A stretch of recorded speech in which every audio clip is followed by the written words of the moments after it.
नमस्कार, शुभ संध्या, जय हिंद, जय भारत। एक बार फिर वैभव भी हाजिर है किरदार ज़िंदगी को लेकर। बहुत सारे किरदारों को हमने आप तक पहुँचाया है और आज फिर एक ख़ास किरदार। ख़ास कैसे? क्योंकि हमेशा आपने देखा होगा कि हमने कई ऐसे किरदारों को आपसे रूबरू कराया, आपसे मिलवाया जिन्होंने हिंदी की बहुत सेवा की है, अलग-अलग भाषा से आने वाले, अलग-अलग प्रांत से आने वाले लोग हिंदी के ऊपर बहुत कार्य कर रहे हैं। आज एक ऐसी खूबसूरत महिला से मिलवाने वाली हूँ जो कि 80 बसंत उन्होंने देख रखे हैं, बहुत खूबसूरत हैं और बहुत खूबसूरत उनका किरदार भी है क्योंकि पिछले 51 वर्षों से हिंदी की सेवा कर रही हैं। दोस्तों, सबसे अच्छी बात ये होती है कि आप गैर हिंदी भाषी होकर जब आप हिंदी के लिए कार्य करते हैं, तो वो एक अनोखी बात होती है। कई बार मैंने ऐसे लोगों से आपको मिलवाया जो उर्दू जानने वाले थे लेकिन हिंदी की सेवा की। बहुत सारे ऐसे मराठी व्यक्तित्व से आपको मिलवाया जो हिंदी की सेवा कर रहे थे। आज मैं एक तमिलियन से आपको मिलवाने वाली हूँ। एक तमिल भाषा की संभ्रांत महिला, जिन्होंने पिछले 51 वर्षों से हिंदी के लिए कार्य किया, न सिर्फ कार्य किया, बल्कि उनकी जो यात्रा है वो बहुत ही संघर्षपूर्ण रही है। पूरा जीवन उन्होंने हिंदी को समर्पित कर दिया और एक परिचय में उन इस बात को मैं शुमार करना चाहती हूँ कि उनके परिचय में एक बात है कि कभी किसी के घर जाती थी हिंदी पढ़ाने के लिए तो दरवाज़ा बंद कर दिया जाता था। तो इतनी आलोचना के बाद 51 वर्ष लगा दिए उन्होंने माँ हिंदी की सेवा करने के लिए और हमें लगा कि हम उनको किरदार ज़िंदगी में ज़रूर लेकर आएँ। ऐसे बहुत सारे किरदार, ऐसे बहुत सारे व्यक्तित्व, ऐसी बहुत सारी ज़िंदगियाँ हैं, जिन्होंने अपने काम से, अपने जुनून से देश की सेवा की है, समाज की सेवा की है। मैं डॉक्टर राजलक्ष्मी कृष्णन जी की बात कर रही हूँ, जो कि एक तमिल भाषा की तमिल की मतलब मैं कह सकती हूँ कि अ, तमिल मातृभाषा तमिल है। तमिल परिवार से आती हैं जिनकी मातृभाषा तमिल है। लेकिन आप यकीन मानिए हिंदी इतनी बढ़िया बोलती हैं कि आप और हम क्या बोल पाएँगे। उनका छोटा-सा परिचय बहुत बड़ा परिचय है, लेकिन छोटा-सा परिचय मुझे देना है क्योंकि उनसे बहुत सारी हमें बातें करनी है। जैसे कि शुरू में मैंने कहा कि हिंदी के प्रति उनकी जो जागरूकता है, आप सब जानते हैं कि साउथ में जो दक्षिण भारत है, वहाँ अब जाके चीज़ें सुधर गई हैं, अब जाके चीज़ें बदली हैं, लेकिन एक समय था जब हिंदी को पसंद नहीं करते थे लोग। उस समय का उनका संघर्ष है, उनसे हम बात करेंगे। उनका परिचय अगर मैं दूँ, तो बीएससी उन्होंने जबलपुर विश्वविद्यालय से किया है, मध्य प्रदेश से।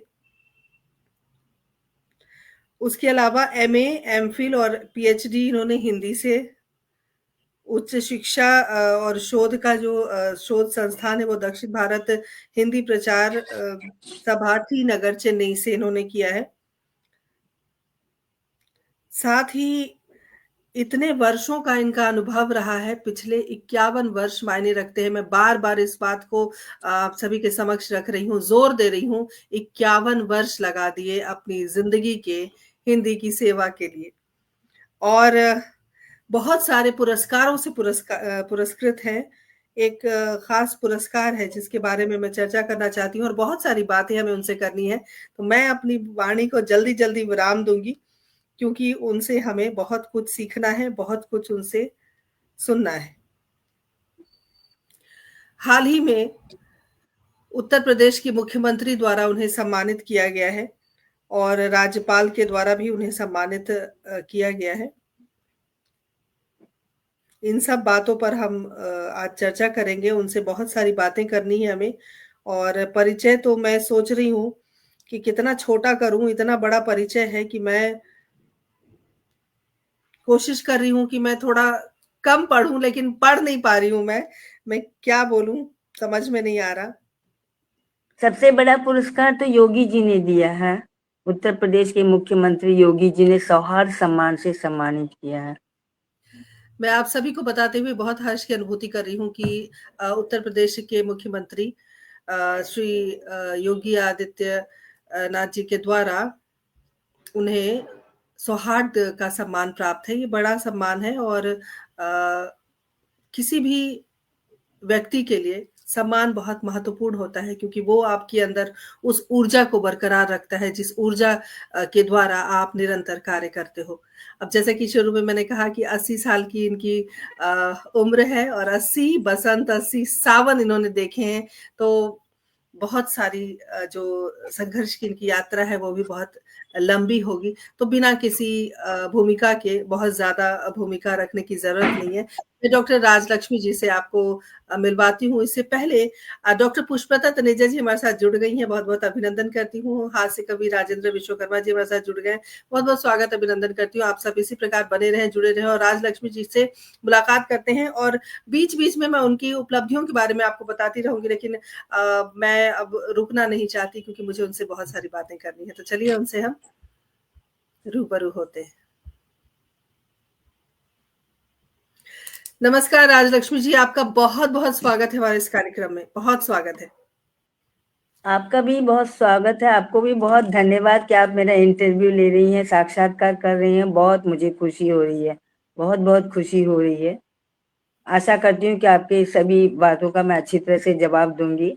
आपने ठीक कहा कि मेरी यद्यपि मातृभाषा तमिल है, घर में हम लोग तमिल ही बोलते हैं, परंतु मुझे हिंदी से बहुत लगाव है, बहुत प्यार है। इसलिए 51 वर्ष से मैं हिंदी की सेवा कर रही हूँ और दक्षिण भारत हिंदी प्रचार सभा से ही मैंने एमए, एमफिल, पीएचडी सब कुछ किया है, विशारद, प्रवीण।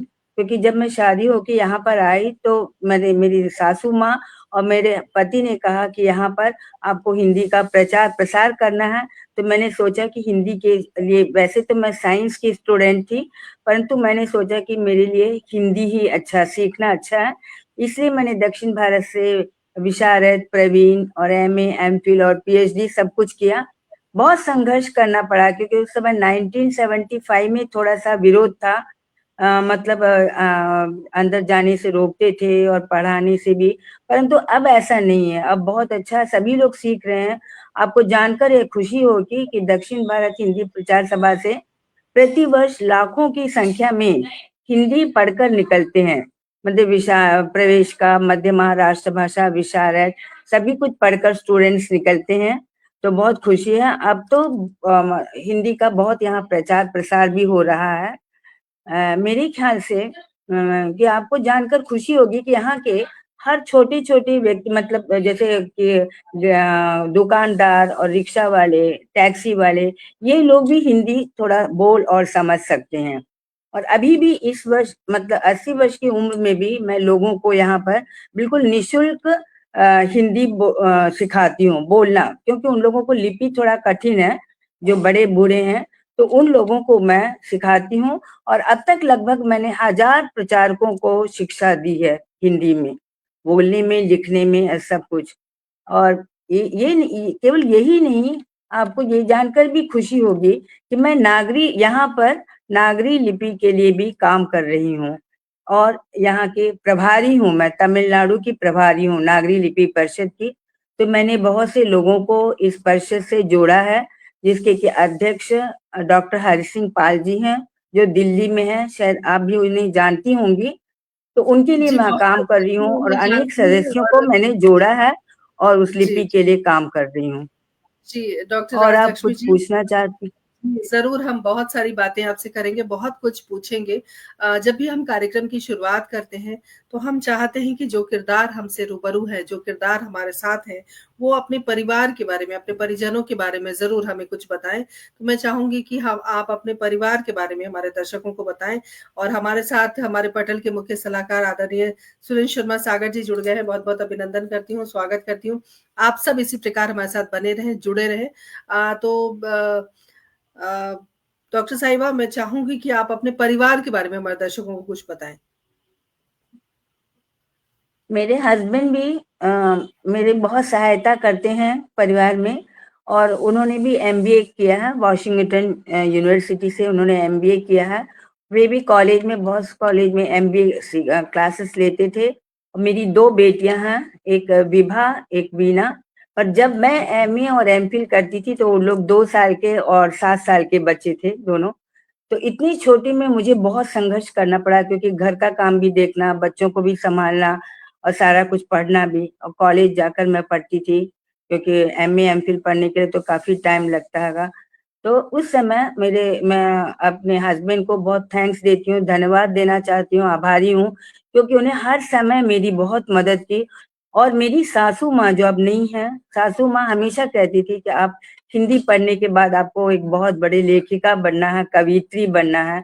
और मेरी माँ भी, वो भी इस समय नहीं है, तो मैं उन दोनों की बहुत बहुत आभारी हूँ, अपनी माँ की और सासू माँ की, जिन्होंने जी, मुझे कहा कि आजन्म तुम्हें हिंदी की ही सेवा करना है। उनके कहने से मुझे, उन्होंने तमिल के लिए नहीं कहा, उन्होंने कहा कि हिंदी की आपको सेवा करना है, जी, और राजलक्ष्मी जी, अहिंदी प्रदेश है जो, उसमें हिंदी का प्रचार राजलक्ष्मी जी, प्रसार करना है। जी, जी, मैं यही पूछना चाह रही हूँ कि आखिर आपकी माताजी और आपकी सासू माँ हिंदी को ही बढ़ावा क्यों देना चाहती थी? क्या कारण था जो हिंदी से उनका लगाव रहा और आपको आगे बढ़ाने के लिए उन्होंने प्रेरणा दी? जी, क्योंकि उस समय जब मेरी शादी हुई थी, तब 1973, उस समय यहाँ पर थोड़ा हिंदी का विरोध था और लोग हिंदी नहीं सीखना चाहते थे, उस समय 1973 में। तो उस समय मेरी सासू ने कहा, मेरे हस्बैंड ने कहा कि यदि आप हिंदी सीखेंगी और अच्छी तरह उसमें क्वालिफाइड हो जाएंगी और आप डॉक्टरेट कर लेंगी, तो आपका महत्व यहाँ बढ़ जाएगा, और फिर उसके बाद आपको हिंदी की जरूर सेवा करनी है। उनके कहने से ही मैंने किया, और मुझे कॉलेज में भी अच्छी नौकरी मिल गई। मैं प्रोफेसर थी, अवकाश प्राप्त प्रोफेसर, अन्ना आदर्श महिला विद्यालय में मैं काम करती थी लगभग 30 वर्ष तक। तो अभी तो मेरे बच्चे दोनों, एक कैलिफोर्निया में हैं और एक शिकागो में हैं, उनके बच्चे कॉलेज में पढ़ रहे हैं। तो मेरी बेटियां भी हिंदी जानती हैं, क्योंकि मैंने उनको हिंदी सिखाया और वे अच्छी तरह हिंदी में बोल सकती हैं। तो मुझे बहुत खुशी है कि मैं इस आयु में भी लोगों को हिंदी सिखा रही हूँ, और बोलचाल की, बहुत से लोग बोलचाल की हिंदी भी सीखना आते हैं, तो मैं बोलती जाऊंगी हिंदी में। जैसे क्या छोटे छोटे वर्ड्स, आपका नाम क्या, आप क्या काम करते हो, और छोटे छोटे वाक्य, तो उन लोग उसे अंग्रेजी या तमिल में लिख लेंगे उसी प्रकार, क्योंकि उनको लिपि नहीं आती कुछ लोगों को। तो इस प्रकार से भी उन्होंने, बहुत सारे लोगों ने हिंदी परीक्षाएं दी हैं और उसमें वे उत्तीर्ण हुए हैं। तो स्पोकन हिंदी कहते हैं यहाँ पर, यहाँ स्पोकन हिंदी पढ़ने के लिए बहुत से लोग उत्सुक हैं, तो वो भी मैं सिखाती हूँ लोगों को। अब बहुत सिखाना बढ़िया, कम कर दिया बहुत है आयु के कारण, पहले बहुत जी, सिखाती थी, और 1000 प्रचारकों को मैंने तैयार किया है, जी, 1000। जी। बहुत सारे आलेख लिखे हैं विभिन्न पत्र पत्रिकाओं में, और कई सदस्य भी बनाए हैं हमने हिंदी के लिए। बिल्कुल, बहुत बहुत अच्छी बात है। देखिए स्पोकन इंग्लिश को हमने सुना है, स्पोकन हिंदी के लिए आज पहली बार हम सुन रहे हैं कि स्पोकन हिंदी भी चीज़ है और स्पोकन हिंदी सीखने के लिए लोग उत्सुक हैं, ये भी बहुत अच्छी बात है। अनुराधा प्रियदर्शनी जी हमारे साथ जुड़ने के लिए आपका बहुत-बहुत अभिनंदन है, स्वागत है। बीना अवस्थी दीदी बहुत-बहुत स्वागत, अभिनंदन है आपका और इसी प्रकार आप सब जुड़े रहें हमारे साथ, कार्यक्रम को ज़रूर शेयर करें। इतनी लंबी यात्रा आपने तय कर दी, पिछले 51 वर्ष लगा दिए आपने हिंदी की सेवा करने के लिए। आप प्रोफ़ेसर भी रही, हिंदी पढ़ाती भी थीं और बहुत मुश्किल दौर भी होगा आपके जीवन में जो आपने वो संघर्ष देखा होगा जिस 1975 की आप बात कर रहे हो, जहाँ पर हिंदी को लेकर जो अ, साउथ की बात अगर हम करें, दक्षिण भारत की बात करें तो हिंदी को थोड़ा-सा हिंदी भाषी को लोग नापसंद किया करते थे। ख़ैर अब चीज़ें बदल गई हैं, अब समय बदल गया है, लेकिन जो संघर्ष के दिन होते हैं वो हमेशा याद रहते हैं लोगों को।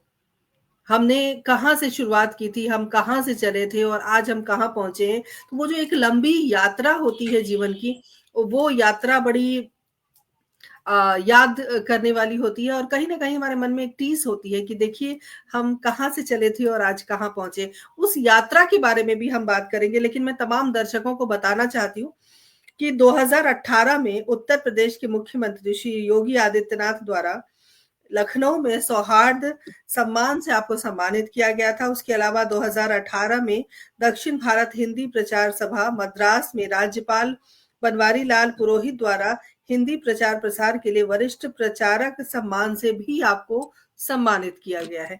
ये 2 बहुत महत्वपूर्ण सम्मान हैं जो किसी भी व्यक्ति विशेष को और विशेष बनाता है। खैर बहुत सारे प्रश्न भी हम तक पहुँचेंगे, लेकिन मैं ये ज़रूर पूछना चाहूँगी और लोगों तक ये बात ज़रूर पहुँचनी चाहिए कि हिंदी को चुनकर, एक तमिलियन होकर आप हिंदी को चुनती हैं और हिंदी के लिए कार्य करती हैं। क्या कुछ उस समय जब आप हिंदी को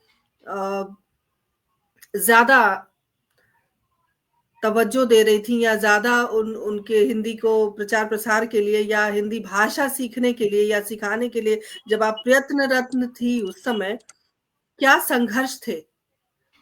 कितना मुश्किल था हिंदी को लेकर आगे मुश्किल तो बढ़ना? था, बहुत सारे, अब मुझे याद नहीं आ रहा, मुश्किल था क्योंकि लोग मतलब सुबह तो आते समय हिंदी के लिए नहीं पढ़ना इस प्रकार करते थे और गेट बंद कर देते थे वगैरह वगैरह। बट बाद में वही लोग शाम को आकर हिंदी सीखने आते थे, तो मैं कह नहीं सकती कि ये संघर्ष है, क्योंकि उन लोगों को भी हिंदी सीखने की इच्छा थी, मन में पढ़ने की इच्छा थी।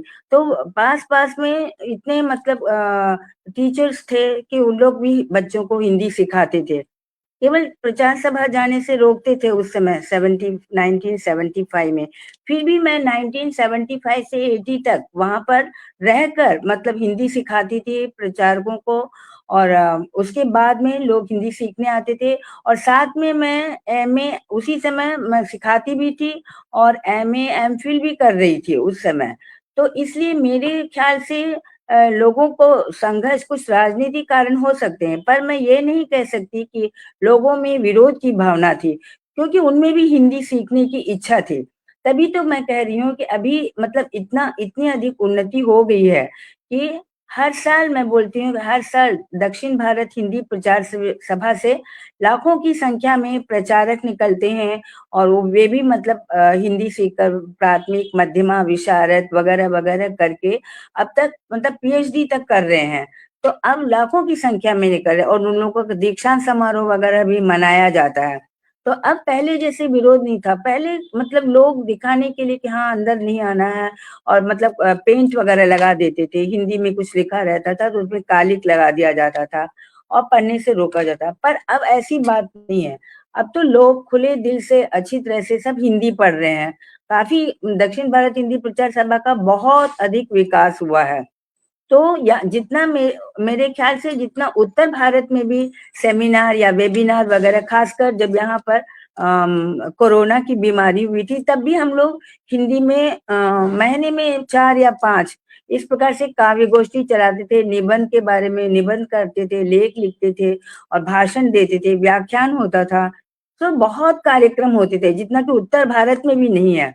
तो यहाँ से केवल दक्षिण भारत के लोगों के मन से यह बात निकालनी है कि हम पर हिंदी थोपी जा रही है, उनके मन में ये विचार ना हो।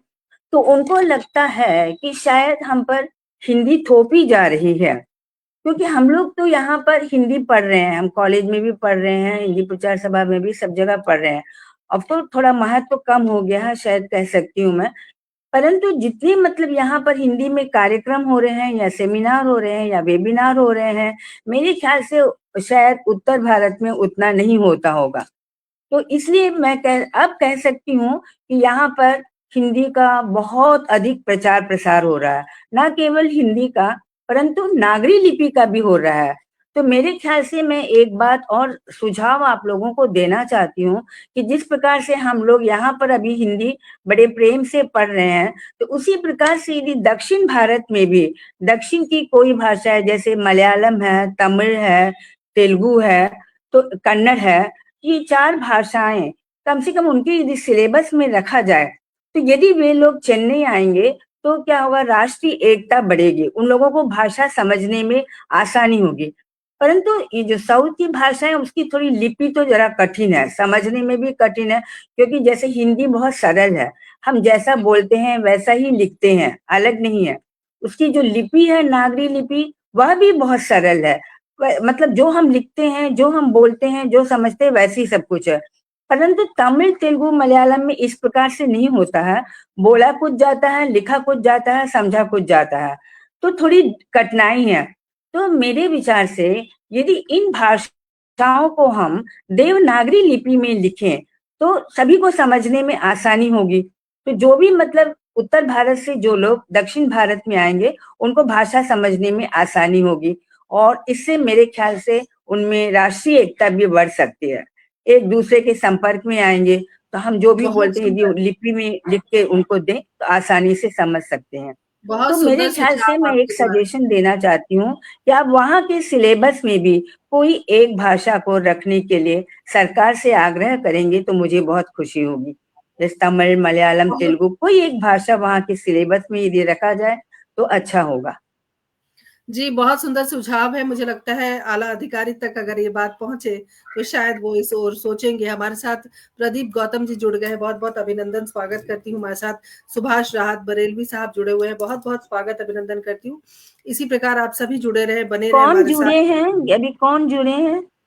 प्रदीप गौतम जी हमारे साथ जुड़े हुए हैं, सुभाष राहत बरेलवी साहब हमारे साथ जुड़े हुए हैं, सुरेंद्र शर्मा सागर जी जुड़े हुए हैं हमारे साथ, और भी दुर्गा नागले जी हमारे साथ जुड़ी हुई हैं। बहुत-बहुत अभिनंदन, स्वागत। डॉक्टर पुष्पलता तनेजा जी हमारे साथ जुड़ी हुई हैं। सभी का अभिनंदन है, सभी का स्वागत है और सभी से एक ही आग्रह करती हूँ, गुजारिश करती हूँ कि इस कार्यक्रम को ज़्यादा से ज़्यादा शेयर कीजिए।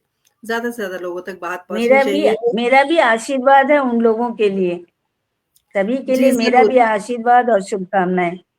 बिल्कुल, आप इतनी बड़ी हैं कि आप सबको आशीर्वाद दे सकती हैं और आपका आशीर्वाद लोगों तक पहुँच भी गया है। अ ये तो बात हो गई कि हिंदी के प्रचार-प्रसार के लिए, और आपने बहुत अच्छी बात शुरू में कही कि आप अपने बच्चों को भी आपने हिंदी सिखाई है, और बच्चे आपके दोनों बेटियाँ विदेश में रहती हैं, लेकिन हिंदी जानती हैं, लिखना-पढ़ना सब। तो ये एक परिवार के लिए अच्छी बात होती है।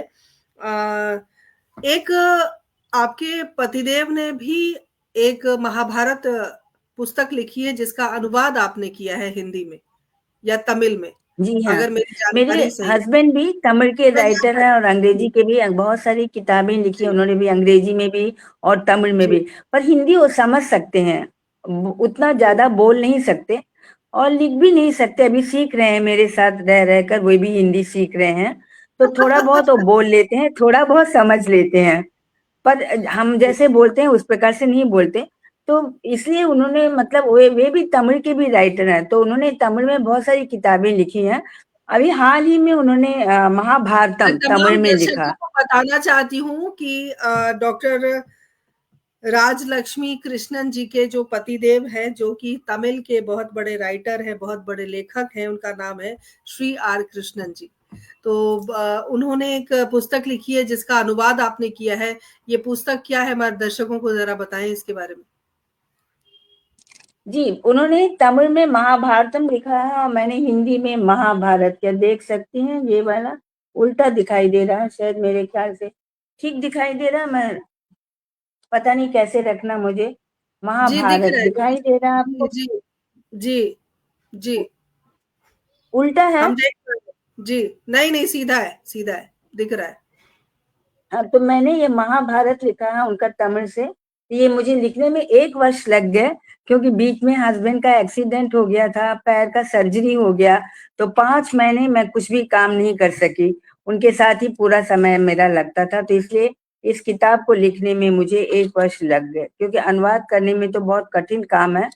तो इसलिए उनका भी काम देखना और मतलब घर का भी काम देखना, बहुत सारा काम, तो इसीलिए मुझे लिखने में 1 साल लग गए और ये अभी 1 महीने पहले प्रकाशित होकर आया है महाभारत। इसका अभी तक मैंने रिलीज लोकार्पण नहीं किया है। शायद उल्टा बहुत दिखाई सारी दे रहा है। शुभकामनाएँ आपको इस पुस्तक के लिए, बहुत सारी शुभकामनाएँ। तो कैसे इसको रखना है इस प्रकार से? नहीं, ठीक है, हमने देख लिया। ठीक है, सीधा, हाँ, हमने देख लिया। और ठीक है। सभी, जी, और सभी मैंने दर्शक। लगभग मैडम 1 मिनट, और मैंने लगभग 12 पुस्तक लिखे हैं। इसके जी, पहले वाली पुस्तक जो थी वो तमिल संस्कृति के बारे में लिखा, उत्कृष्ट तमिल साहित्य और संस्कृति, ये लिखा है मैंने। तो उसमें पूरे मतलब तमिल संस्कृति क्या है, लोक गाथाएं कथाएं कैसे हैं, और सारा कुछ उसमें लिखा हुआ है। और यहाँ के लोक नृत्य, लोक नाटक सब कुछ लिखा उसमें। तो मैं मेरा मतलब वो तमिल पुस्तक लिखने का यही उद्देश्य था कि उत्तर भारत के लोग उसे पढ़ें और समझें और हमारी तमिल संस्कृति से अवगत हों। इसलिए मैंने ये किताब लिखी और मेरी एक छोटी सी आशा है कि ये पुस्तक मैं हमारे भारत के प्रधानमंत्री नरेंद्र मोदी जी को समर्पित करूं। तो यदि आप लोग कोई मदद करेंगी तो अच्छा होगा। बहुत दिनों से मेरी ख्वाहिश है कि मैं इस किताब को उन्हें अर्पित करूं, समर्पित करूं। चलिए, हमारी हमारी शुभकामनाएँ हैं कि आपकी जो इच्छा है, उस इच्छा को भगवान ज़रूर पूरा करें। और पुष्पलता तनेजा जी ने लिखा है कि गर्व है आपके ऊपर, और संगीता चौहान हमारे साथ जुड़ गई हैं, अभिनंदन है। और डॉक्टर श्रीनिवासन अय्यर साहब जुड़े हुए हैं। बधाई दिल से अक्षरधर्मा विदुषी बहिन बहिन को। मुझे लगता है डॉक्टर श्रीनिवासन अय्यर जी आपको जानते हैं और उन्होंने आपको संदेश भेजा है। तो आपका भी बहुत-बहुत अभिनंदन, स्वागत बहुत है। धन्यवाद श्रीनिवासन जी को, बहुत शुभकामनाएं, बहुत बहुत धन्यवाद। मैंने नाम सुना है पर उनसे मुलाकात नहीं हुई है। उनका नाम सुना है, कर्नाटक में जी। रहते हैं शायद। जी नहीं, ये उदयपुर में रहते हैं, लेकिन उदयपुर चेन्नई के में, रहने ठीक है। वाले हैं। जी। ओके। महामहिम राज्यपाल तमिलनाडु के 2013 में भी आपको एक पुरस्कार से सम्मानित किया गया है, जो पुरस्कार आपको हिंदी की सेवा करने के लिए प्राप्त हुआ है। जी, हाल ही में यहाँ के राज्यपाल जी रवि जी ने मुझे सम्मानित किया कि मैंने हस्बैंड का महाभारत तमिल भाषा का अनुवाद हिंदी में किया है और हिंदी किताब मैंने उनको समर्पित किया। मेरे हस्बैंड ने, मेरे पति ने उन्हें महाभारत तमिल में पुस्तक दिया, भेंट किया, और मैंने हिंदी में। तो हम लोग दोनों को उन्होंने सम्मानित किया अपने राजभवन में बुलाकर। ये बहुत मेरे लिए गौरव का विषय है कि हम लोग दोनों का उन्होंने सम्मान किया। और उन्होंने कहा कि आप लोग, मेरे हस्बैंड की आयु अभी 82 है, 82 वर्ष की है, मेरी 80 वर्ष की है। तो उन्होंने कहा कि आप इस उम्र में पुस्तकें लिख रहे हैं और हिंदी की सेवा कर रहे हैं, तो ये हम लोगों के लिए भी गौरव का विषय है। उन्होंने हमें बहुत बहुत शुभकामनाएं दी हम दोनों को, और हम दोनों को उन्होंने प्रमाण पत्र और उसके बाद स्मृति चिन्ह भेंट किया हम लोग दोनों को। और क्या महाकवि सुब्रमण्यम भारती के जी, उत्सव पर तो उन्होंने हमें ये भेंट दिया, जी, राजलक्ष्मी स्मृति जी, चिन्ह देकर आप स्वागत किया जी, हम लोगों का। इतना कुछ आप कर रही हैं हिंदी के लिए, और बहुत सारी पुस्तकें, 12 पुस्तकें लाना कोई छोटी बात नहीं होती है। और लेखन के प्रति आपका जो रुझान है, लेखन के प्रति जो आपका जो समर्पण है, वो हम सब देख पा रहे हैं, समझ पा रहे हैं। और दिलराम भारद्वाज जी हमारे साथ जुड़ गए, अभिनंदन करती हूँ। सरकार से या प्रशासनिक जो सेवा कर्मी है, उनसे क्या चाहती हैं आप?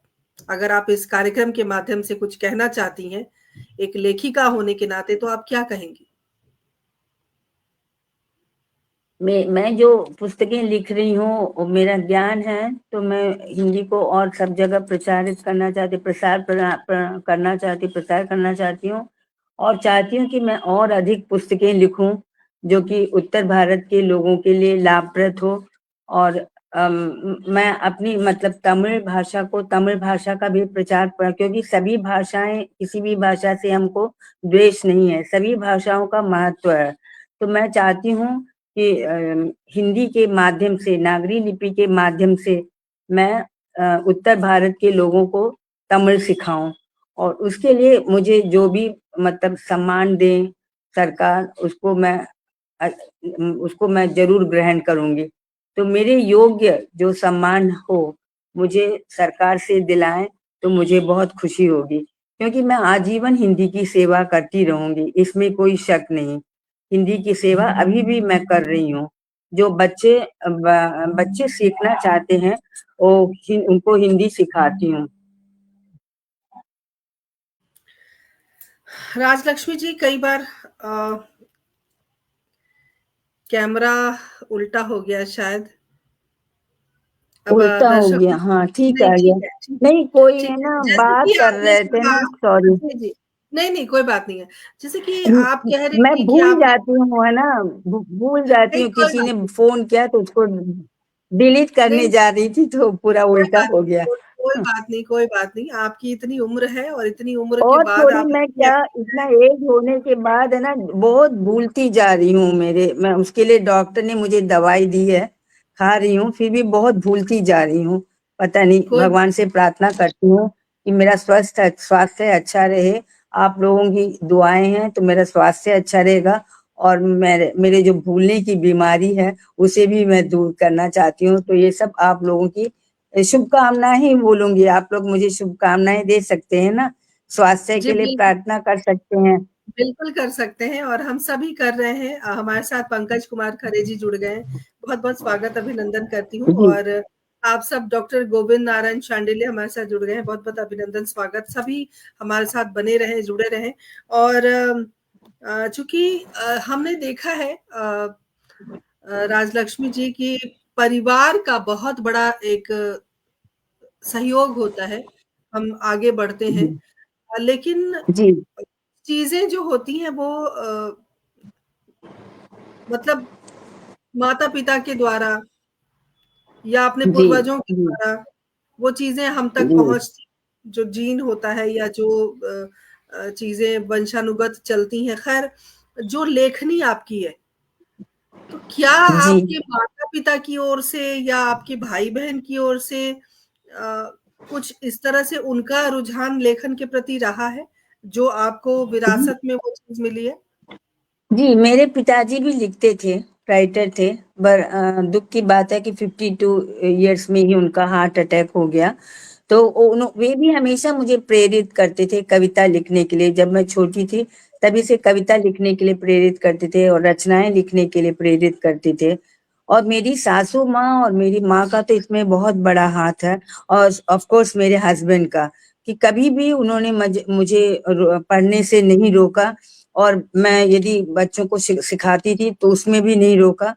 तो हाँ, कभी कभी उनको मतलब भोजन मिलने में मुश्किल हो जाता था या नाश्ता मिलने में, तो अब खुद जाकर बना लेते थे। जैसे कॉफी चाहिए होगा और मैं बच्चों को सिखाती थी तो वे मुझे कभी भी डिस्टर्ब नहीं करते थे, खुद अपना भोजन बना लेते थे, खुद कॉफी बना लेते थे। और उसी प्रकार से मेरे बच्चों ने भी मुझे कभी तंग नहीं किया कि माँ मुझे ये दो, जो मिलता था वे खा लेते थे, घर में जो भी रहता था। और मेरे मतलब पढ़ाई में या जब भी मैं पीएचडी वगैरह करती थी तो मुझे पता भी नहीं चलता था कि मेरे घर में मेरे हस्बैंड और मेरे सासू माँ या मेरे बच्चे क्या खा रहे हैं क्या नहीं खा रहे हैं, क्योंकि हमेशा मैं लाइब्रेरी में बैठी रहती थी, कनीमरा लाइब्रेरी में, क्योंकि उसमें मुझे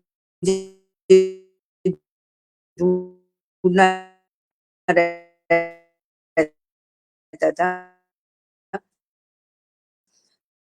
तो सिया रामचरण गुप्त के काव्यों में राष्ट्रीय चेतना पर मैंने काम किया था। जब तक कि अंडरस्टैंडिंग ना हो हस्बैंड में और बच्चों में, जब तक अंडरस्टैंडिंग नहीं हो तब तक परिवार जो है सुगमता से चल नहीं सकता। सब में अंडरस्टैंडिंग होता था। तो वे बच्चे लोग भी मुझे यदि प्यास लगती थी या मुझे कॉफी की जरूरत होती थी, तो जब बड़े हो गए थे, 10 साल हो गए थे, तब उन लोग खुद बना के देते थे। और तब तक मेरी सासू माँ या मेरी माँ और मेरे पति जो है मेरी इच्छाएं पूरी करते थे। इसलिए मुझे कभी भी किसी बात की भी कमी नहीं थी। परंतु अब मेरे 80 साल होने के बाद मेरे बच्चे दूर हैं, आते हैं जरूर, वर्ष में एक बार आते हैं और केवल 1 महीने ही मेरे साथ बिताते हैं, तो मुझे थोड़ा खल रहा है स्वास्थ्य के कारण। अन्यथा मुझे कभी भी नहीं लगता था कि मुझे किसी बात की कमी है या कुछ। इस बात का मेरे हस्बैंड बहुत अभी ध्यान रखते हैं। अभी अभी तो चल मतलब लेते हैं क्योंकि थोड़े से मतलब हम ये बहुत सोच सकते हैं जी, हम ये कह सकते हैं कि एक कामयाब महिला के पीछे एक पुरुष खड़ा है, निरंतर जी खड़ा हाँ, है। जी जी, बिल्कुल जिसकी वजह बिल्कुल। से आप यहाँ तक पहुँच पाई हैं और आपके बच्चों का भी बड़ा सहयोग रहा है। हमारे साथ जी रमाकांत सहल छावसरी जी जुड़ गए हैं, बहुत-बहुत अभिनंदन, स्वागत करती हूँ। जी देखिए आपके लिए बहुत सारे संदेश आए हैं, मैं पढ़ना चाहती हूँ। कुमार जी सुरेंद्र पढ़िएगा। सागर जी ने लिखा है कि आप हमेशा स्वस्थ रहें, यही कामना है। और डॉक्टर पुष्पलता तनेजा जी ने लिखा है कि आपको सम्मान मिले, बहुत सारा सम्मान मिले, ऐसी आशा है। प्रदीप गौतम जी ने लिखा है आप स्वस्थ एवं दीर्घायु हो। इतने सारे संदेश आप तक पहुंचे हैं। और मीनाक्षी शर्मा हमारे साथ जुड़ गई हैं, बहुत बहुत अभिनंदन, स्वागत करती हूँ। और आशा साहनी जी हमारे साथ जुड़ी हुई है। बहुत-बहुत अभिनंदन, स्वागत। आप सभी इसी प्रकार बने रहें, जुड़े रहें। एक ऊर्जावान व्यक्तित्व से मिल रही हैं, आप सभी मिल रहे हैं, तो ऊर्जा आप अपनी भी बनाए रखें और हमारी भी ऊर्जा बनाए रखें। कार्यक्रम को ज़रूर शेयर करें। हिंदी साहित्य संस्थान का यूट्यूब का चैनल भी है, उस चैनल को भी ज़रूर सब्सक्राइब करें आप सभी। और जी, हमारे हिंदी साहित्य फेसबुक को संस्थान को फॉलो मेरी करें। भी बहुत बहुत बधाई, शुभकामनाएं कि आपका ये जी, संस्थान इसी प्रकार से अच्छी तरह चले, बहुत फले फूले और इसी प्रकार से मेरे जैसे लोगों को सामने लाए, जिससे लोगों को पता चले कि महिला भी एक्टिव हैं, इतना काम करती हैं। अभी आप इंटरव्यू ले रही हैं, इसी से सब लोगों को पता चलेगा कि मैं कितना काम करती हूँ, क्योंकि और तो बिल्कुल, मेरे पास देखिए कोई रास्ता नहीं। बिल्कुल, मैं वही सोच रही थी अभी थोड़ी देर पहले मेरे मन में यही बात आ रही थी कि सोशल मीडिया ने न जाने कितने छुपे हुए लोगों को जो छुपे हुए व्यक्तित्व हैं जिन्होंने आजीवन अपने-अपने क्षेत्र में देश की, समाज की सेवा की है, उन तमाम लोगों को एक प्लेटफ़ॉर्म देने का काम किया है, एक लोगों तक पहुँचाने का जो काम किया है सोशल मीडिया, इस सोशल मीडिया का विशेष आभार हम व्यक्त करते हैं, क्योंकि इसी के कारण हम सभी जुड़े हुए हैं। अनीता सेठी वर्मा जी हमारे साथ जुड़ गई हैं, बहुत-बहुत अभिनंदन, स्वागत करती हूँ। आप इसी प्रकार बने रहें और अपना जो आपकी उपस्थिति है वो हमारा संबल है, इस संबल को हमेशा जी बनाए रखें। राजलक्ष्मी जी जी बहुत अच्छा लग रहा है आपसे बात करके। लेकिन चूँकि एक साहित्यकार होने के नाते आपसे बहुत सारे हमने प्रश्न भी पूछे, बहुत सारी हमने बातें भी की। परिवार का बड़ा सहयोग रहा है आपके जीवन में, वो आपने बताया हमें। जी जी अ, तो राजलक्ष्मी जी अगर बचपन में हम आपके चलें, आपके पुराने दिनों में चलें, तो जो 80 वर्ष की जो एक खूबसूरत महिला मेरे सामने बैठी हैं, उनका बचपन कैसा था, वो भी हमारे दर्शक ज़रा जानना चाहेंगे। तो मैं चाहूँगी कि आप अपने बचपन के बारे में कुछ बताएँ। बचपन में तो मेरे पास ना टीवी था, ना रेडियो था, ना ये क्या मोबाइल था, क्योंकि आजकल के बच्चे क्या हैं, मोबाइल के पीछे ही पड़े रहते हैं, तो उनका पढ़ना लिखना बहुत कम हो गया है, आइस अफेक्ट हो गया है। तो मेरी पोती भी जो है अभी इतना मोबाइल देखती है कि उसको बहुत 7.5 का स्पेक्स चढ़ गया।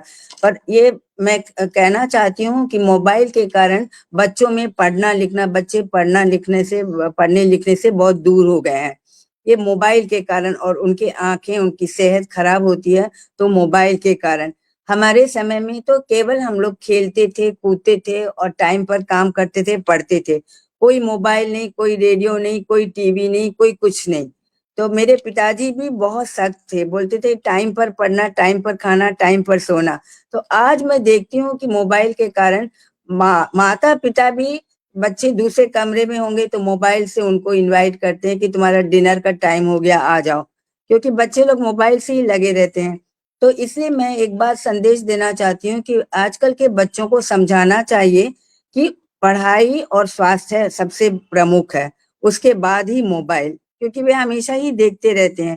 इससे रात को 11 बजे, 12 बजे, 1 बजे तक वो मोबाइल पर रहते हैं। आप क्या तो खेलती एक थी पहले बचपन में? आपके खेल क्या हुआ करते थे? कबड्डी खेलती थी, कबड्डी, खो खो और रस्सी। हम लोग ऐसे इस प्रकार से डाल डाल के कूद कूद के भागते थे, रस्सी। वो सब हम लोगों के स्कूल में सिखाते थे, और मस्त, मतलब एक गेम्स तो जरूर होना था।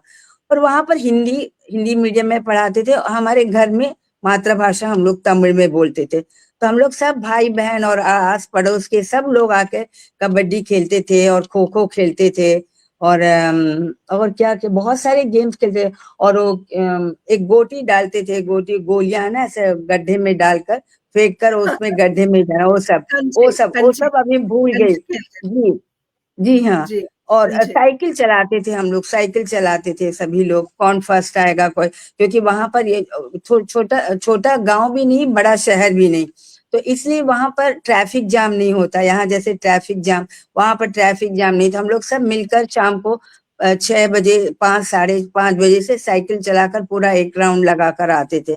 शायद मेरे ख्याल से वही इसी के कारण अभी हमारी सेहत है ठीक है लगता।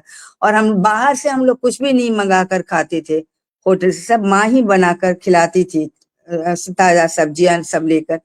तो पर आज जो है, आज हम देखते हैं कि पेरेंट्स दोनों कमाने जाते हैं, जरूरी है, तो इसलिए उनके बच्चे जो हैं पास्ता पिज़्ज़ा पता नहीं क्या-क्या खा लेते हैं, तो इसलिए जी, जी। उनकी सेहत ठीक से नहीं रहती और मुझे ये चीज़ें बिल्कुल भी पसंद नहीं है, पास्ता, पिज़्ज़ा मेरी बेटी खाती है और उनके बच्चे नाती-पोती सब खाते हैं, मैं नहीं खाती हूँ सब चीज़ें।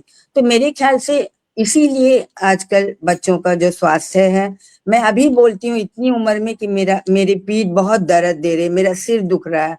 मेरी बेटी की उम्र केवल 45 इयर्स है।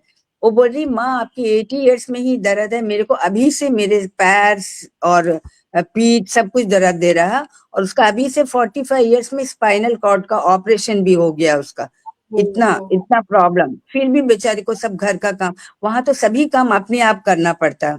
और मेरी जो पोती है उसकी उम्र केवल 18 इयर्स है, वो अभी से बोल रही है कि मेरे पार्टी पार्टी बोलते हैं हम लोग नानी को, पार्टी मेरे पीठ में दर्द है। तो मेरे ख्याल से ये सब मोबाइल के कारण है और कुछ नहीं, क्योंकि अभी कोई एक्सरसाइज नहीं है। स्कूल में, कॉलेज में, वो भी अच्छा कॉलेज में आप सेकंड ईयर पढ़ रही चाहेंगे है जर्नलिज्म। जी, बिल्कुल सही कहा आपने मोबाइल की वजह से बहुत उसके दुष्परिणाम भी हैं, कुछ अच्छी चीज़ें भी हुई हैं इस दौरान तो कुछ बुरा भी हुआ है, वो सब समय का चक्र है, चलता रहता है। आप मुझे ये जी, बताएँ कि कुछ कविताएँ भी आपने लिखी हैं, तो हमारे दर्शकों को आप कविता सुनाएँगी? हाँ जी, बिल्कुल सुनाऊँगी। जी, मैं हृदय स्पंदन एक कविता है, हृदय स्पंदन पुस्तक और स्वागत दूसरा मैंने लिखा वंदना के स्वर, ये वंदना के स्वर ये भी जी, है और जी। दूसरी किताब मैंने पता नहीं कहाँ रख दिया, पता नहीं। तो इसमें से मैं कोई कविता सुना सकती जी, हूँ आप लोगों को? स्वागत है। सुनाइए। सुनेंगे आप लोग सुनेंगे? ओके। जी, सभी सुनेंगे, सुनाइए। तो इसमें दर्शक मैंने बहुत सारी कविताएँ हैं, जो थोड़ी-सी मेरे को महिला और इतनी एक तो मैंने जिजीविषा है इनके अंदर आप देख सकते हैं। जी, मैं जो बोल रही हूँ आप लोगों को सुनाई दे रहा है क्या? बिल्कुल सुनाई दे रहा है, बिल्कुल। आप अपनी कविता जी। सुनाइए। जी, तो यहाँ पर मैंने एक तो हिंदी भाषा के बारे में लिखी है, मेरी माँ हिंदी भाषा। 2 कविताएँ सुना सकती हूँ, आपको टाइम है तो? आप 4 सुनाइए, हम सुनने के लिए बैठे हैं। जी, मेरी माँ हिंदी भाषा। मेरी माँ हिंदी भाषा, सहज सरल अक्षरों का मेल, पढ़ने लिखने में है सरल, मेरी मुस्कान है हिंदी भाषा, मेरी मुस्कान है हिंदी भाषा। उत्तर दक्षिण पूर्व पश्चिम, उत्तर दक्षिण पूर्व पश्चिम, सारे विश्व को जोड़ने वाली भाषा, सारे विश्व को जोड़ने वाली भाषा, हिंदी ही है हमारी भारत माँ की भाषा, हिंदी ही है हमारी भारत माँ की भाषा। यह साहित्य की मुस्कान है, यह साहित्य की मुस्कान है, भारत का भविष्य हिंदी भाषा।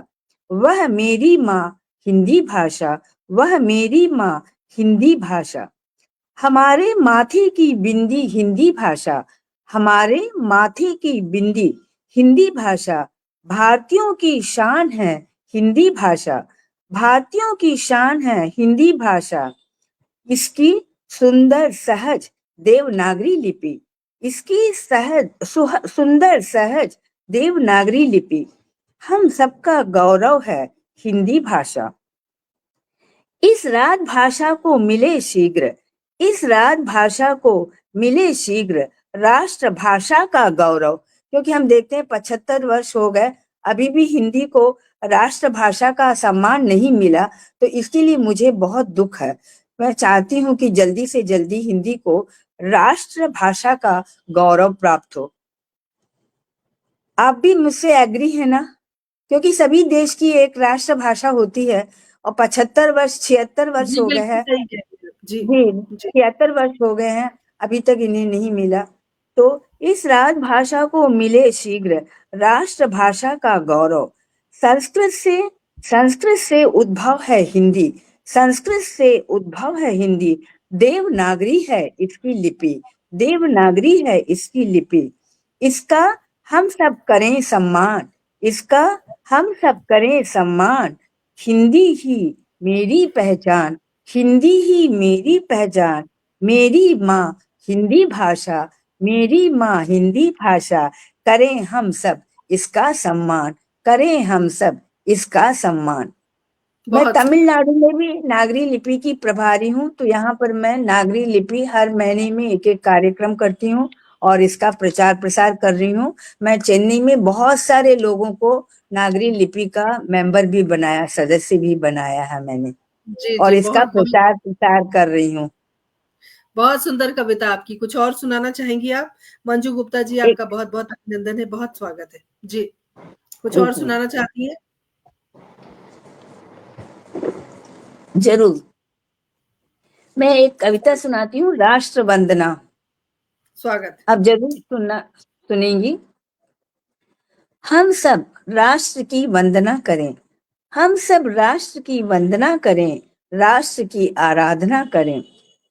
हमारा राष्ट्र ही धर्म, हमारा राष्ट्र ही धर्म और राष्ट्र हित ही कर्म। राष्ट्र के लिए हम जिए और राष्ट्र के लिए ही हम मरे, राष्ट्र के लिए ही हम जिए और राष्ट्र के लिए ही हम मरे। राष्ट्र ही मेरी माँ मातृभूमि, राष्ट्र ही मेरी माँ मातृभूमि और जन्मभूमि। मेरे प्राण भी राष्ट्र के लिए ही समर्पित, मेरे प्राण भी राष्ट्र के लिए ही समर्पित। मैं और बहुत वर्षों तक जीना चाहती हूँ अपने राष्ट्र की सेवा करने के लिए, परंतु भगवान मुझे स्वास्थ्य दे, यही मेरी हार्दिक इच्छा है, क्योंकि मैं बहुत बीमार रहती हूँ, बहुत टैबलेट खाती हूँ, तो इसलिए मेरी इच्छा है कि मैं राष्ट्र की सेवा करूं। ज़रूर, बहुत सेवा करेंगी आप। हम सबकी दुआएँ, हम सबकी शुभकामनाएँ आपके साथ हैं। आप बिल्कुल निराश ना हो। आप बहुत अ, अधिक कार्य करेंगी और ऊर्जा के साथ करेंगी और आप स्वस्थ रहेंगी हमेशा, ऐसी हम कामना करते हैं। आप पढ़िए अपनी कविता। बहुत सुंदर कविता है। राष्ट्र ही मेरी माँ मातृभूमि और जन्मभूमि, मेरे प्राण भी राष्ट्र के लिए समर्पित, मेरे प्राण भी राष्ट्र के लिए समर्पित। यही भाव मेरे मन में नित रहे, यही भाव मेरे मन में नित रहे। अपने जीवन को मैं धन्य कर सकूं, अपने जीवन को मैं धन्य कर सकूं। हम सब राष्ट्र की वंदना करें, हम सब राष्ट्र की वंदना करें, राष्ट्र की आराधना करें, राष्ट्र की आराधना करें। सभी धर्म जाति के लोग समान, सभी धर्म जाति के लोग समान, सब में राष्ट्रीय एकता का भाव हो, सब में राष्ट्रीय एकता का भाव हो। हम सब भारतीय इस बात को न भूलें, हम सब भारतीय इस बात को न भूलें। जाति धर्म से ऊपर उठकर, जाति धर्म से ऊपर उठकर सब मिलजुल कर स्वदेशी चीजों को अपनाएं, सब मिलजुल कर स्वदेशी चीजों को अपनाएं और विदेशी चीजों का बहिष्कार करें, और विदेशी चीजों का बहिष्कार करें। देश के प्रिय मंत्री मोदी जी के कथन को सत्य करें, देश के प्रिय मंत्री मोदी जी के कथन को सत्य करें और भारत को आत्मनिर्भर बनाएं, और भारत को आत्मनिर्भर बनाएं, भारत को राम राज्य बनाएं। अयोध्या भी उन्होंने बनाया है, इतना सुंदर मंदिर श्री राम जी का, वो भी मुझे देखना है एक बार जाकर। भारत को राम राज्य बनाए, राष्ट्र उत्थान में जो भी विघ्न डाले, राष्ट्र उत्थान में जो भी विघ्न डाले उसे कुचल दे, उसे कुचल दे। हम सब राष्ट्र की वंदना करें, आराधना करें, हम सब राष्ट्र की वंदना करें, आराधना करें। जय हिंदी, जय भारत, जय नागरी लिपि, जय नागरी लिपि। बहुत सुंदर कविता। हमारे साथ सुदर्शन शर्मा सुधी जी जुड़ गई हैं, जो हमारी पटल की संयोजिका है। बहुत-बहुत अभिनंदन, स्वागत करती हूँ। श्रीनिवास अय्यर जी ने बहुत सुंदर संदेश आपके लिए भेजा है, उनका भी हम अभिवादन करते हैं। इसी प्रकार आप सब बने रहें हमारे साथ। मधु प्रधान जी जुड़ गई हैं, बहुत-बहुत अभिनंदन, स्वागत। और आपके लिए उन्होंने लिखा है कि आप दीर्घायु हों, निरोग रहें, ऐसी कामना अय्यर साहब कर रहे हैं और हम सबकी कामनाएँ, हम सबकी दुआएँ आपके साथ हैं। अगर मैं बात करूँ कि आपके कोई पसंदीदा साहित्यकार हों, अगर मैं चाहूँ कि आप किसी का नाम लें, तो किनको आप पसंद करती हैं साहित्यकार के रूप में, जो आपको बहुत पसंद हो? तमिल साहित्यकार के बारे में या हिंदी के हिंदी के साहित्यकार के? कोई भी हिंदी के साहित्यकार हो, तमिल के हो, किसे पसंद करती हैं आप? तमिल के मैं डॉक्टर शेषन को और डॉक्टर सुंदरम जी को बहुत पसंद करती हूँ। वे ऑफ कोर्स अभी नहीं रहे, क्योंकि और बाल शौरी रेड्डी जी भी जो तेलुगु के थे वो भी अब नहीं रहे। तीनों ने मुझे मेरा कैरियर बनाने में बहुत मदद की। उनकी प्रेरणा से ही उन्होंने साहित्य में इस प्रकार से लिखना, इस प्रकार से लिखना, उनके मार्गदर्शन में ही मैंने लिखा। तो इसलिए मैं तमिल के तीनों साहित्यकार, तीनों तमिल के साहित्यकार थे, पर तीनों ने ही हिंदी के लिए ही बहुत कुछ किया, साहित्य सेतु का काम किया उन्होंने। तो यद्यपि एक की मातृभाषा तमिल है शेषन जी की, और बालशौरी रेड्डी की तेलुगु, और सुंदरम जी कन्नड़ा, पर उन सभी लोगों ने हिंदी की सेवा की।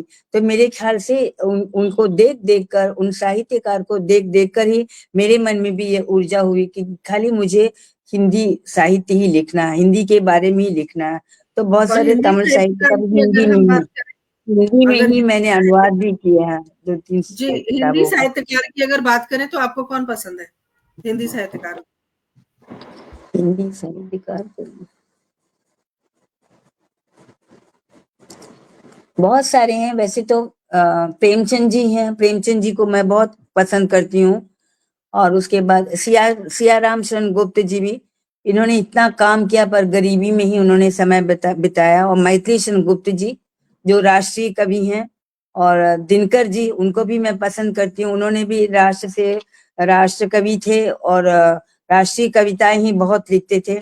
और सुभद्रा कुमारी चौहान भी, झांसी की रानी की, उनके बारे में उन्होंने लिखा था। तो इन सब कवियों को मैं बहुत पसंद करती हूँ। ये तो हमारे खासकर राजलक्ष्मी जी, मैथिली शरण गुप्त और राजलक्ष्मी प्रेमचंद जी, जी ने। ये जी, जी ये सब पुराने हमारी धरोहर हैं, ये सारे कवि जिनका नाम आपने अभी लिया, वो सब हमारे लिए प्रेरणा स्रोत हैं। आज के जी। युग में अगर नवोदित या नवयुवक कवि कवित्री की अगर मैं बात करूं, तो क्या कोई नाम ज़हन में आता है आपके? अभी की अभी जो कवि हैं उनके बारे में तो मैं ज्यादा नहीं पढ़ती हूँ, क्योंकि इन्हीं के बारे लिखने के लिए मेरे को समय नहीं रहता। तो मेरे बहुत सारे लेख जो हैं राजस्थान पत्रिका में भी प्रकाशित हुए हैं।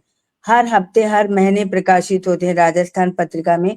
और मैं बहुत से, मतलब जैसे भाषा पीयूष, हिंदी समाचार पत्र, और भाषा वाणी कर्नाटक से जो निकलती है, इस प्रकार से बहुत से पत्रिका है जिसमें कि मैं लेख लिखती रहती हूँ और कविताएं लिखती रहती हूँ। तो इसलिए मुझे दूसरे कवियों के बारे में उतना पढ़ने का अवसर नहीं मिलता। फिर भी मुझे, मतलब प्रेमचंद जी जिन्होंने गांव के बारे में लिखा है, तो अभी भी कृषकों की समस्या है, तो उनको पढ़ने से मुझे बहुत नए खुशी नए होती है कि नए उन्होंने कवि नए उद्धार। कवि नए कवि या कवित्री के बारे में आप कुछ नहीं कह सकती हैं। चलिए कोई बात नहीं है। तमाम सुधी श्रोताओं का मैं विशेष आभार व्यक्त याद करती हूँ। होगा, क्योंकि मैं भूल जाती हूँ ना, तो याद जी, होगा, कोई पर बात अभी नहीं। मेरे ख्याल नहीं आ रहा है, कुछ तो याद नहीं आ राजलक्ष्मी रहा जी, है मुझे। चलते-चलते आप हमारे दर्शकों को क्या कहना चाहती हैं? क्या संदेश देना चाहती हैं? यही संदेश देना चाहती हूँ कि कोई भी भाषा से आपको नफरत नहीं होना चाहिए, सभी भाषाएं पढ़नी चाहिए। जैसे कि भारतीय जो थे, 17 साल में ही उनको लगभग 17 लैंग्वेजेस आती थी, परंतु 39 ईयर्स तक ही थे भारतीय। उनके बारे में भी मैंने लेख लिखा है। तो हमको जितनी भाषाएं, ना केवल हिंदी, ना केवल इंग्लिश, पर इंग्लिश के हमें गुलाम नहीं होना है। सभी जितने भारतीय भाषाओं को हम पढ़ सकते हैं उनको पढ़ना है, सभी भाषाओं को मिलाना है, सौहार्द की भावना रखनी है। और हिंदी तो हमें पढ़ना ही है, हिंदी तो सीखना ही है। उसके अलावा आप लोगों को तमिल, तेलुगु, मलयालम और कन्नड़ भी पढ़ना है, जिससे कि राष्ट्रीय एकता स्थापित हो सके। मोबाइल का आप कम इस्तेमाल करें, मोबाइल ज्यादा ना पढ़े, क्योंकि हम आजकल देखते हैं कि जो पाठक हैं, हमको लिखने की अभी धीरे धीरे मेरा भी शौक जाता है, क्योंकि हम इतनी मुश्किल से लिखते हैं और प्रकाशित करते हैं, पर पढ़ने वाले लोग नहीं हैं। किताब लेते हैं हमसे, उधर उधर फेंक देते हैं। या ऐसी भी मैंने देखा है कि वृद्धि के दुकान में भी अच्छी अच्छी किताबें बिकती हैं। तो मैं चाहती हूँ कि जो आज के जो युवक हैं या यंग जनरेशन है, वे लोग अधिक से अधिक समय पढ़ने में लगाएं, और पढ़ाई करें, पढ़ने लगा, अपने पढ़ने के सिवाय दूसरी लैंग्वेजेस भी पढ़े, दूसरी भाषाएं भी पढ़े, और दूसरी भाषाओं का महत्व भी समझे। तो मेरी यही शुभकामना मैं लोगों को देना चाहती हूँ, और मेरा आशीर्वाद है कि जो आज की जनरेशन है अधिक से अधिक भाषाओं को सीखे। किसी भाषा से नफरत नहीं करना, और किसी धर्म या रिलीजन से नफरत नहीं करना। हम सब केवल भारतीय हैं, ये भावना होनी चाहिए। हिंदू, सिख, मुस्लिम, इस प्रकार से भावना, कितने अत्याचार हो रहे हैं, दलितों पर अत्याचार हो, ये नहीं होना है। सभी लोगों को मिलजुल कर राम राज्य बनाना है, और सभी भाषाएं उनको सीखनी है। इसलिए मैंने कहा कि यदि वे उनको भाषाएं सीखने में कठिनाई होती है तो वे नागरी लिपि का इस्तेमाल कर सकते हैं। नागरी लिपि में उन भाषाओं को लिख कर पढ़कर सीख सकते हैं। सभी को बहुत सुंदर, प्रेम से बहुत मिलना है। विश्व शांति हमको चाहिए। अभी देख रहे हैं हम, युद्ध हो रहे हैं, ये सब कितने लोगों की मृत्यु होती है, इसे सुनकर मुझे बहुत दुख लगता है। इसलिए मैं टीवी ही नहीं देखती, क्योंकि उसमें हर बार यहाँ पर ये हुआ, ये आत्महत्या किया, या इसका क्या हुआ, रेप किया गया, कितने यही समाचार आते हैं, ये कूद कर गिर गई, नीचे मर गई। इस प्रकार से मुझे समाचार नहीं, अच्छा नहीं लगता। इसलिए मैं टीवी ही नहीं खोलती, टीवी ही नहीं देखती। आप लोगों को सरप्राइज होगा, मेरे हस्बैंड आके बोलेंगे कि देखो समाचार आया इस प्रकार का, ये नया समाचार, उसे भर मैं देखती हूँ, और अन्यथा मैं टीवी के पास ही नहीं जाती। हर समय किताबें पढ़ती हूँ या कुछ न कुछ लिखती रहती हूँ। बहुत सुंदर किचन आज। में, रसोई घर में तो हम आधा घंटा भी मैं नहीं रहती, क्योंकि आधा बहुत काम तो सुंदर हस्बैंड कर आपने लेते। कही, और बहुत सुंदर संदेश आपने दिया है। हमारे तमाम दर्शक श्रोता जो इस वक्त आपको देख और सुन रहे हैं, सब भाव विभोर हैं, और सब आपको बहुत सारी शुभकामनाएं दे रहे हैं। आप इसी प्रकार लेखनी को चमकाते रहिए, माँ सरस्वती की कृपा आप पर बरसे, इसी तरह आप लिखते रहें, धन्यवाद। ग्रंथ लिखते रहें, ऊर्जावान रहें, आप यशस्वी रहें, और इसी तरह आप हमेशा स्वस्थ रहें, ऐसी कामना हम सभी करते हैं। और और नेहा घर शर्मा में हमारे शांति बनाए रखें, घर में शांति बनाए रखें, राम राज्य स्थापित करें, घर में भी शांति बनाए रखें, जी, तभी बिल्कुल, बच्चे भी बिल्कुल। हमारा पालन करेंगे जी। जी, कहीं बहुत कहीं सुंदर तो घर बोला में आपने। हमेशा हस्बैंड वाइफ लड़ते रहते हैं, ऐसा होने से बच्चे भी बिगड़ जाएंगे। तो घर में भी जी, शांति बनाए रखें, और एक दूसरे की मदद करें, और भारत में राम राज्य बनाएं, यही मेरा बहुत-बहुत संदेश है। आभार आपका डॉक्टर राजलक्ष्मी कृष्णन जी, हमसे जुड़ने के लिए, और इतनी सारी आपने बातें की, अपने जो 51 वर्षों की जो आपकी हिंदी के प्रति जो लगाव और यात्रा रही है, सुखद यात्रा रही है, उस यात्रा को हमने 1 घंटे में बाँटने की कोशिश की। आपका बहुत-बहुत आभार हमारी पूरी टीम की ओर से कि आप हमसे जुड़ी और इतनी सारी आपने बातें की। बहुत आभार आपका। आपको भी, आपका भी बहुत आभार, क्योंकि आपके कारण ही मैं आज इतने लोगों के संपर्क में आई और मेरा से परिचय हुआ। तो आपको भी बहुत बहुत बधाई, बहुत शुभकामनाएं, मेरा आशीर्वाद कि हमेशा इसी प्रकार मेरे समान आप दूसरे लोगों का भी इंटरव्यू लेते रहें। बहुत बहुत आपकी बहुत-बहुत संस्था को धन्यवाद। और आपको बहुत बहुत बधाई, शुभकामनाएं, धन्यवाद। जी, बहुत-बहुत आभार आशीर्वाद, आपका। तमाम आशीर्वाद। जी, बहुत आभार। बहुत-बहुत शुक्रिया तमाम दर्शकों का, श्रोताओं का, जिन्होंने अपना समय हमें दिया। डॉक्टर राजलक्ष्मी कृष्णन जी से हम बातचीत कर रहे थे, जिन्होंने 51 वर्षों तक लगातार हिंदी की सेवा की। उस प्रदेश में, उस क्षेत्र में जहाँ पर हिंदी को उस समय थोड़ा-सा दरकिनार किया जाता था। अब जो समय है, वो समय हमेशा बदलता है, क्योंकि प्रकृति का नियम है बदलना। तो बदलते समय को देखते हुए 132वें पायदान पर आज डॉक्टर राजलक्ष्मी कृष्णन जी से मुलाकात हुई। बसंत श्रीवास्तव जी हमारे साथ जुड़े हैं।